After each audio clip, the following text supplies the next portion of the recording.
राजधानी पटना में बड़ा सियासी ड्रामा देखने को मिला। पटना पुलिस ने देर रात पूर्णिया से निर्दलीय सांसद राजेश रंजन उर्फ पप्पू यादव को अरेस्ट कर लिया। पटना पुलिस ने 31 साल पुराने एक मामले में उनकी गिरफ्तारी की और पुलिस के मुताबिक उन्हें 1995 में एक मामले में गिरफ्तार किया गया है। तो वहीं गिरफ्तारी के बाद पप्पू यादव की तबीयत भी बिगड़ गई, जो जानकारी मिली, जिसके बाद उन्हें पटना स्थित IGIMS लेकर जाया गया। अस्पताल में उन्हें भर्ती भी कर लिया गया और पप्पू यादव के निजी सचिव ने अब पुलिस और सिस्टम पर गंभीर आरोप लगा दिए हैं। पप्पू यादव के निजी सचिव का आरोप है कि सांसद को PMCH में बेड तक नहीं दिया गया, जिसकी वजह से उन्हें पूरी रात स्ट्रेचर पर गुजारनी पड़ी। आपको बता दें कि पप्पू यादव की गिरफ्तारी से जुड़ा आखिर ये मामला है क्या, जो अब उबाल पकड़ रहा है। क्या है मामला? 1995 का ये मामला बताया गया। पटना के गर्दनी बाग थाने में शिकायत दर्ज करवाई गई थी। शिकायतकर्ता का नाम विनोद बिहारी लाल है। पप्पू यादव पर धोखे से घर किराए पर लेने के आरोप लगाए गए थे। मकान का इस्तेमाल सांसद का ऑफिस चलाने के लिए किया गया, इस तरीके की बात सामने आई। और अब पप्पू यादव का राजनीतिक सफर क्या रहा है, ये भी आप जान लीजिए। 1990 में सिंहेश्वर सीट से पहली बार ये विधायक बने थे और 95 में सिंहेश्वर सीट से चुनाव हार गए थे।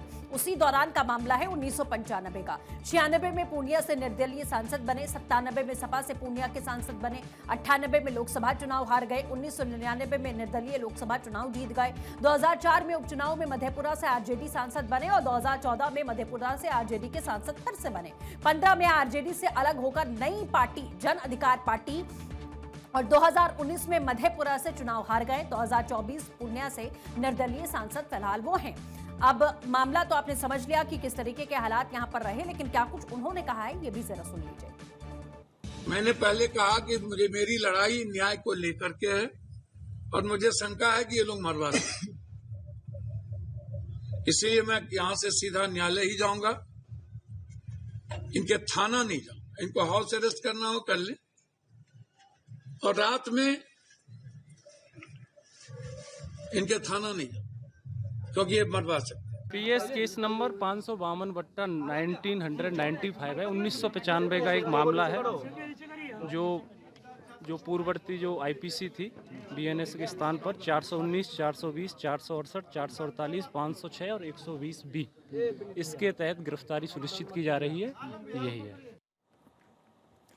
क्या है पूरा मामला, आपको एक बार फिर से बताते। देखिए 1995 का दरअसल ये पूरा मामला है। पटना के गर्दनी बाग थाने में इसे लेकर शिकायत दर्ज कराई गई थी। शिकायतकर्ता का नाम विनोद बिहारी लाल है। पप्पू यादव पर धोखे से घर किराए पर लेने का आरोप लगा। मकान का इस्तेमाल सांसद का सबसे पहले ऑफिस चलाने के लिए किया गया और उसके बाद अब इस पूरे मामले में 31 साल बाद कार्रवाई हुई। कई बार समन भेजा गया और उसके बाद पप्पू यादव ना पेश हुए, ना इसका जवाब दिया गया और जिसके बाद ये गिरफ्तारी हुई है। हालांकि पप्पू यादव की तरफ से अब देखिए गंभीर आरोप लगाए जा रहे हैं, तमाम बातों का जिक्र किया जा रहा है। उनके तरफ से कहा गया कि उनकी हत्या की साजिश रची जा रही है। अब इस पूरे मामले के सामने आने के बाद बिहार की सियासत भी गर्मा गई है।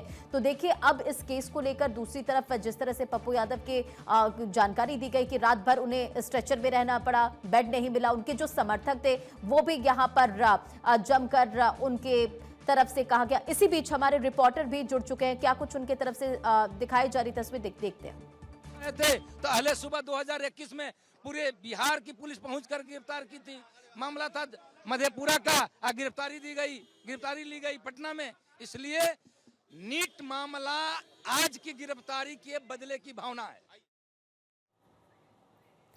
तो सुना आपने, ये जो कार्यकर्ता हैं पप्पू यादव की पार्टी के, उनके साथ के उनका इस तरीके का आरोप है कि नीट मामले में मुखरता के साथ पप्पू यादव अपना बयान रख रहे थे, इंसाफ की मांग कर रहे थे, परिवार से मुलाकात कर रहे थे और इसीलिए द्वेष की भावना से, ये बदले की भावना से कार्रवाई की जा रही है। सरकार के ऊपर ये गंभीर आरोप लगाए जा रहे हैं, लेकिन बार बार इस मामले को लेकर कहा जा रहा है कि पप्पू यादव को 1995 का मामला है। कई बार समन दिया गया कोर्ट की ओर से, कई बार चिट्ठियां भेजी गई, लेकिन जब वे पेश नहीं हुए तो कल देर रात इस कार्रवाई को अंजाम दिया गया। लेकिन पप्पू यादव की तबीयत बिगड़ गई, उन्हें अस्पताल में भर्ती किया गया।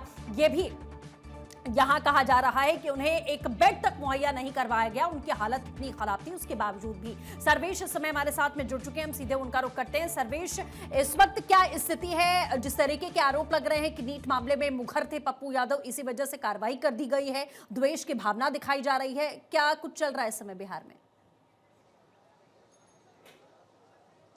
देखिए 31 साल पुराना मामला है और सीधे तौर पे अगर देखा जाए तो पप्पू यादव के पिता पर यह मुकदमा है। जैसा कि उनके समर्थक बता रहे हैं कि पप्पू यादव के पिता पर यह मुकदमा किया गया था और वो भी अब इस दुनिया में नहीं है और जिन्होंने मुकदमा किया था वो भी अब इस दुनिया में नहीं है। लेकिन इस पूरे मामले में पप्पू यादव का नाम घसीटा जा रहा है, उनको आरोपित किया जा रहा है। हालांकि 31 साल पुराना यह मामला है, कोर्ट ने कई बार संज्ञान लिया और इस मामले में उनको नोटिस जारी किया, कोर्ट की तरफ से ये कहना है। और पप्पू यादव के समर्थकों का ये कहना है कि अभी तक उनको कोई नोटिस इस मामले में प्राप्त नहीं हुआ है। और जो हालत अभी बनी हुई है तो पहले कल रात में 10:30 बजे पप्पू यादव के मंदिरी आवास पर पुलिस पहुंची थी और तकरीबन 12 बजे उनको किसी तरीके से गिरफ्तार करने में पुलिस सफल हुई। हालांकि उस दौरान पप्पू यादव के समर्थक वहां जुट गए थे, पुलिस की गाड़ियों के आगे लेट गए, उनको जाने नहीं दे रहे थे। लेकिन भारी मशक्कत के बाद 1:30 बजे करीब में पप्पू यादव को IGIMS में स्वास्थ्य जांच के लिए ले जाया गया और वहां उनको इमरजेंसी में रखा गया। लेकिन वहां से फिर उनको आज सुबह PMCH, जहाँ की अभी मेरी मौजूदगी है, यहाँ उनको रेफर किया गया। यहाँ पे फिलहाल उनके स्वास्थ्य का जांच हो रहा है, अभी अल्ट्रासाउंड कराया गया, बाकी जांच भी कराई जा रही है। सुपरिटेंडेंट का कहना है कि उनको देखने से फिलहाल पप्पू यादव नॉर्मल दिख रहे हैं और इस तरह की कोई समस्या फिलहाल नहीं दिख रही। लेकिन देखिए आइए आपको तस्वीरें दिखाते हैं कि किस तरीके से जो है यहाँ पे माहौल बना हुआ है और सीधे तौर पर पप्पू यादव का अभी फिलहाल PMCH में स्वास्थ्य परीक्षण चल रहा है। स्वास्थ्य जांच होने के बाद ही स्पष्ट हो पाएगा कि न्यायालय में पुलिस उनको लेकर कब तक जा पाएगी। इमरजेंसी के अंदर बिल्कुल ठीक है सर्वेश, जैसा आप कह रहे हैं कि अभी PMCH में भर्ती किया गया है, उनको मॉनिटर किया जा रहा है, क्या स्थिति है, लेकिन लोगों की संख्या काफी यहाँ पर बढ़ी हुई दिख रही है। फिलहाल हमारे साथ जुड़ने के लिए बहुत बहुत शुक्रिया।